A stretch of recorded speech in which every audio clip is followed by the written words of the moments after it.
We've made it through Genesis 1 through 11. God is really fed up with the people because they continue to try to transgress this boundary between heaven and earth. And even when they don't, the angels come down and have sex with women.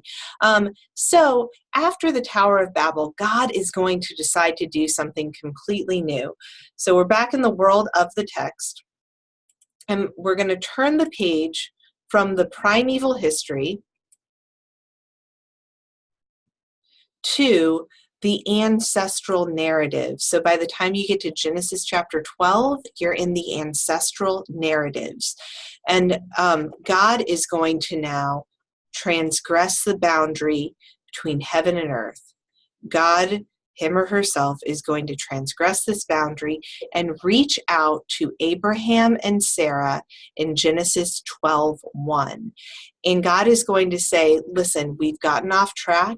People have gotten kicked out of the Garden of Eden. We've had trouble ever since then with this transgressing thing.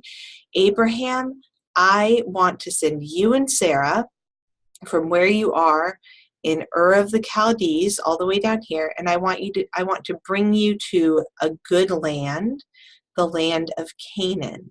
So God is transgressing the boundary and making a covenant with Abraham and Sarah, transgressing the boundary, God's self. Struggle. Okay, so God decides the way to handle this, because people keep transgressing the boundaries, to transgress the boundary myself via covenant with Abraham. And this covenant, you already know about a good bit, comes to us in Genesis 12 and 15, where God promises Abraham in these verses land, descendants, and a blessing.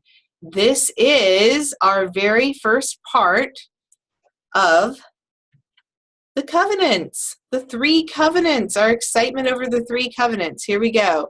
We've got our covenant with Abraham. God is going to give Abraham land, the land of Canaan, descendants, many offspring, and a blessing. Good news. Now, I've got an exercise for you along with this covenant.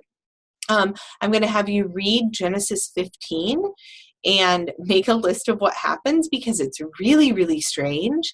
And then we are going to, and as background, sorry, not then, but as background, I want you to know from your reading and based on what I've told you that a covenant is an agreement between two parties. So in Genesis 15, God is making a covenant with Abraham. And usually one party is more powerful than the other one. And these covenants are usually called suzerain vassal treaties. And the suzerain was the high person, the person with more power, and the vassal was the person with less power. So in Genesis 15, God is making a suzerain vassal treaty with Abraham. You're going to read through that and answer these questions. And usually accompanying a suzerain vassal treaty was the slaying of two animals, or of not just two animals, but the dividing of animals so that there were dead animals on either side of a pathway, and you could walk through between the animals. And as you do, you promise to one another to hold up your covenant. And you say, in the ancient world, if I fail to hold up my side of the covenant, may what happened to these animals happen to me. Pretty intense. So that's what you're going to do now, and we'll be back.